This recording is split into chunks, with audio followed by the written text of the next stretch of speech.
In the last lesson, you created a part file named pin, and you saved it in the Documents folder.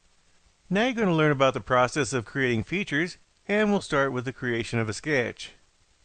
The Features tab of the Command Manager is active, so these are the feature commands. If you click the Sketch tab, you'll see all the commands used in sketches. We need to create a sketch, so click the Sketch command. When you do, the first thing you'll notice is 3 default planes in the graphics area. I'll tell you about these planes in just a minute. For now, I want to show you changes to the SolidWorks interface that you may not have noticed. First, we'll look at the Feature Manager. Before I clicked the Sketch command, the Feature Manager tree was the active tab. And after I clicked the command, the Property Manager tab became active. The Property Manager gives you a message describing how to use the command, and in most cases it has settings that control the operation of the command. The Sketch command is a simple command, so the Property Manager only explains how to use it. It says to select the plane on which to create the sketch, so we're going to select one of the default planes. Before we do, I want you to notice the feature tree in the upper left corner of the graphics area. Expand it, and now you can see all the items in the tree. In order to create the sketch, we need to select a plane, and we can select it from the graphics area or the feature tree. Select the top plane from the tree or the graphics area. This creates a sketch and rotates the view so that you're looking directly at the sketch.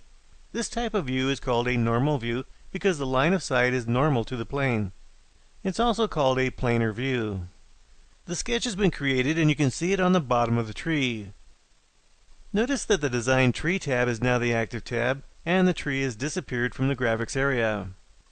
It's also important for you to be able to recognize when SolidWorks is in Edit Sketch mode.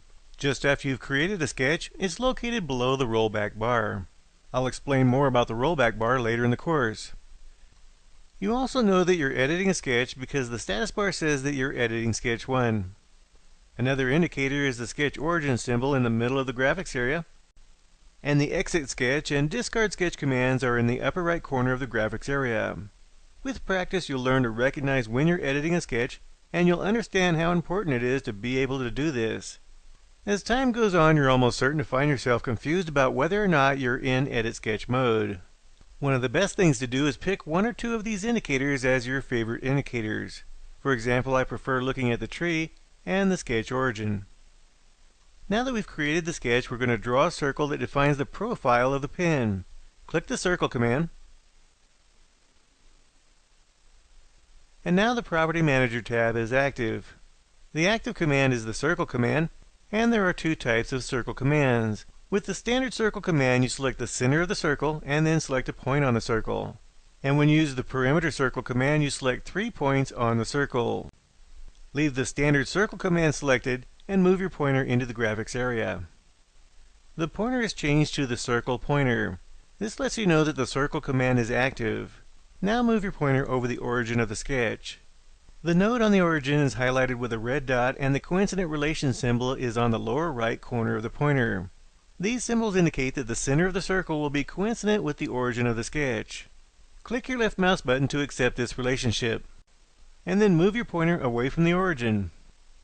Click the second point, and we're still in circle mode. Type the escape key to exit the command. Now notice that the status bar says that the sketch is underdefined. When all the geometry on the sketch is fully defined, the status bar will say Fully Defined. Click the Smart Dimension command, and then click the circle. Move your pointer above and to the right of the circle, and then click your left mouse button. Now type 94,000ths of an inch in the window, and then type the Enter key or click the green check. To exit the Smart Dimension command, type the Escape key. If you look in the status bar, you can see that the sketch is fully defined. Every sketch you create should be fully defined because this gives you full control over the geometry. Anytime your sketches are not fully defined, the geometry can change without your knowledge. So as you proceed through the course, you'll learn a general process that will help you fully define your sketches. In the next lesson, you'll use the circle to create the pin.